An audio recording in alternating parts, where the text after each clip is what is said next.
Welcome back, everybody. I hope you enjoyed our story yesterday about the shark called Sammy. It says, "Don't eat the teacher." So as promised, today we are going to read a nonfiction book. It means a real, true book that gives us facts about sharks.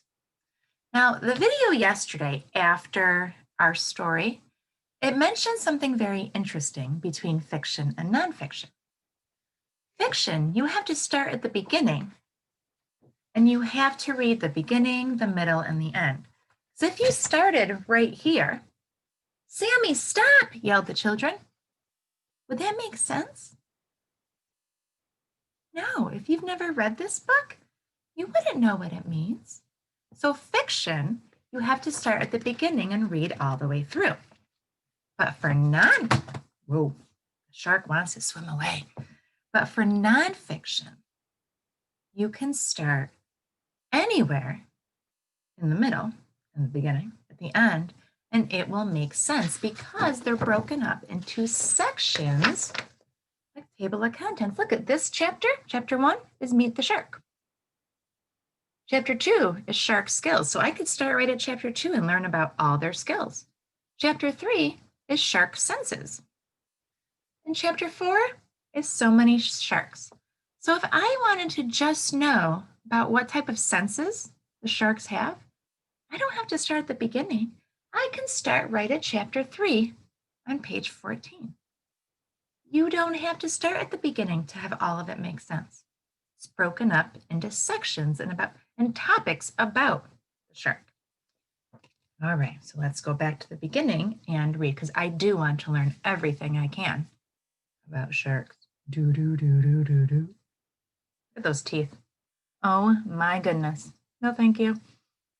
I'm so glad I can read a book about it and not have to get eaten by one to learn. All right. Sharks by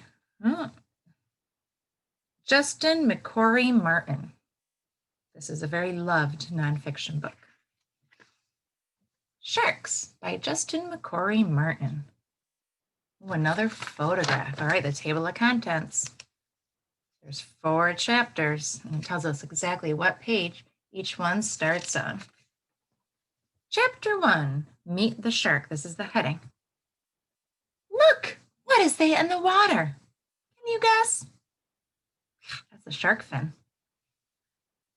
It's a shark. Sharks live in oceans all over the world. Turn the page to learn more about these fascinating fish. Here, a fast fact. Sharks have been on Earth for more than 400 million years. They hung out with dinosaurs. This is a great white shark as a label on this picture. It's hard to see the teeth on this one. Ooh, shark parts. Look at all these labels on this picture. We have the tail. We have the first dorsal fin and the second dorsal fin. We have the gill slits, that's where they breathe. The eye, snout, nostril, mouth, pectoral fin, and other fins. Caribbean reef shark. There's a lot of different sharks. All right, sharks are super swimmers. They move through the water by swinging their strong tails. Sharks steer with their pectoral fins. Sharks use their other fins to help them stay balanced. Because we always see sharks swimming like this, right? They move their tail back and forth. We don't usually see them sideways. They use their fins to help them stay balanced. A fast fact. Sharks open their mouths and let water pass over their gills and out through their gill slits. This gives them oxygen to breathe. So they don't inhale like us. They put the water in and it goes in and then through their gill slits and back out. The oxygen stays in their body, but the water goes back out. That's cool. Ooh, chapter 2, Shark Skills. Some sharks have 3,000 teeth. Cool facts. Oh, this is the great white shark. Look at those teeth. Sharks look fierce. Their mouths are filled with lots and lots of sharp teeth. When a shark loses a tooth, a new tooth replaces it quickly. A shark may have a new tooth by the very next day. Raise your hand if you've lost a tooth. Show me. Open your mouth. Wow. Did you get a new tooth the very next day? No, you've had a space for a while, right? The shark can get one the very next day. That's fast. Another fast fact. Shark teeth wash up on beaches every day. Some people collect them. There's a mako shark tooth. Goodness. A tiger shark. Look at how sharp this looks. Oh my goodness. And a hammerhead shark. Those all look very sharp and dangerous. Would you collect them if you found them on the beach? So would I. I think it'd be cool. As long as there's not a shark attached to it, I'll collect just the teeth. Ooh, this is a white-tip shark. Sharks are agile swimmers. That means very good. That is because their skeletons are made of flexible cartilage instead of bone. Cartilage helps sharks bend and turn in the water. You kind of see how it's angled a little bit? Here we go. Touch the tip of your nose. It's made of cartilage too. So can you feel it kind of move and wiggle? Like mine? The whole shark is made out of this cartilage. It's not made out of bone, like our bones. It's made out of this flexible cartilage. That means they can bend and move side to side to help them swim really fast. How fast can sharks swim? Some kinds can move at top speeds of 50 miles per hour. It is faster than a squid. That's even faster than a dolphin. All right, so this text feature is a graph, which we're going to learn about in math next week. A graph introduces information that you can compare things with. So the speed graph, the shark is up to this line, 50 miles per hour. The dolphin is this line. It goes to 30 miles per hour.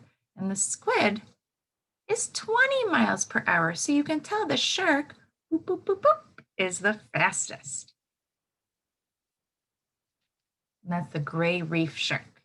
Ooh, you can tell it's fast. Look at that. Whew. A shark's skin is covered with tiny, hard scales.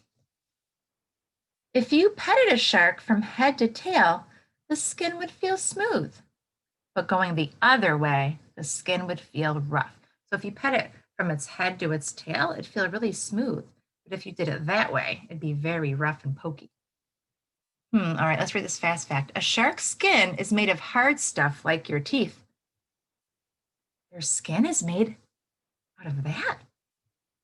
Oh, look at this tells us what this is. A whale shark's skin looks like this close up. So this is the skin. If you pet it this way, it would be smooth, but going back this way, ouch. That's a cool fact.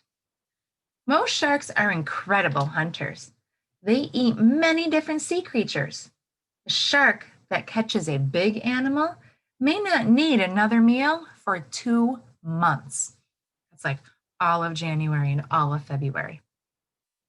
Wow. I didn't realize that. I thought they ate all the time.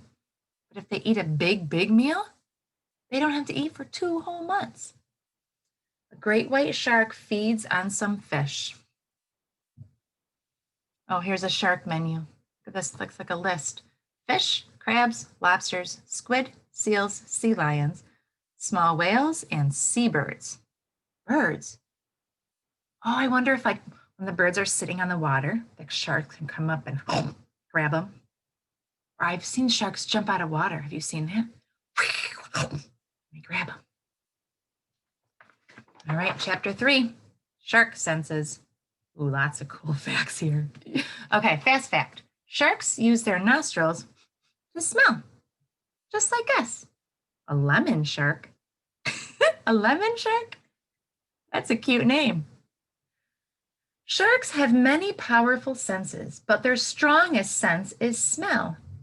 A shark can smell prey 1 whole mile away. Sharks have great eyesight. They have something like a mirror in the back of their eyes. It makes everything look brighter in the dim underwater light. Here's a shark eye, and that's a cat eye. Shark eyes are similar to cat eyes. They have the same kind of shape. That makes sense because cats see really well in the dark, and sharks see really well in the dark underwater. Sharks have special senses to help them find food. They're able to sense small vibrations in the water. That means like the little movements, like the shaking. A shark can tell when fish are flopping far away and swim toward them. Gulp, it is lunchtime. So this is the gray nurse shark. And the fact says sharks have a row of little tubes under their skin for sensing vibrations. That's cool. All right, sharks can sense electricity too. Ocean animals make small amounts of electricity when they move. To locate them, sharks just follow the trail of electricity. Jump! It's dinner time. Sharks usually hunt for food by themselves. This is a gray reef shark. So all these fish moving, lots of electricity and lots of vibration, so the shark knows. Gulp or chomp, it's lunchtime. Chapter 4, so many sharks. There are more than 400 kinds of sharks in the world. Some sharks are small. This one is the length of a pencil. So this shark is this big. Pencil. It's the pygmy shark. Pygmy usually means small. Some sharks are big. This one is the length of a school bus. The bus you rode in this morning, that's how big this shark is. It only eats teeny ocean creatures called plankton. And this is what plankton look like close up. Hear my dog coming in? Yeah. All right. So this is what plankton look like. And this whale shark, the really big one the size of a school bus, only eats this teeny, teeny, teeny, tiny plankton. Like in SpongeBob. Plankton? Yeah, that's what the shark eats. The whale shark. Some sharks are named after other animals. The tiger shark is a fierce predator, like a tiger.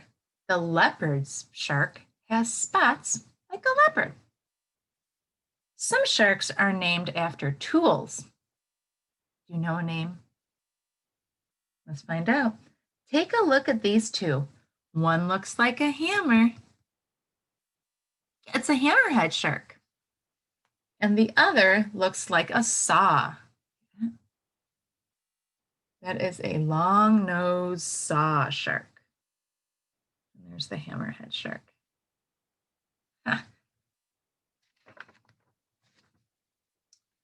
There is even one kind of shark that can poke its head out of the water and look around. Hello, shark. Goodbye, shark. That's the great white shark. Sharks rarely attack people. Each year, only about 20 people in the whole world are hurt by sharks. And I'm guessing that's because the sharks think they're food. Maybe they think they're one of those seabirds that are sitting on the top of the water. I don't know. So another part of nonfiction is the glossary. If you look at all these red words, it's like a dictionary that tells you the definitions. So the word is agile, and it goes in alphabetical order.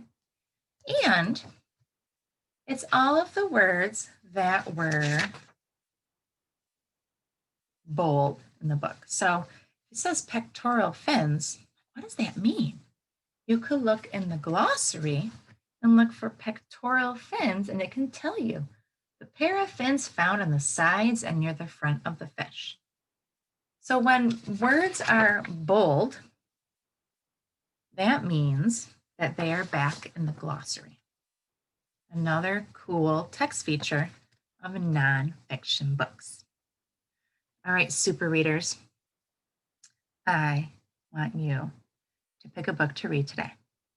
And I want you to think, is this book just to entertain me? Is this fiction? Are there illustrations? Do I have to start at the beginning? Is there character and setting? Or is this book going to teach me information and facts about a topic?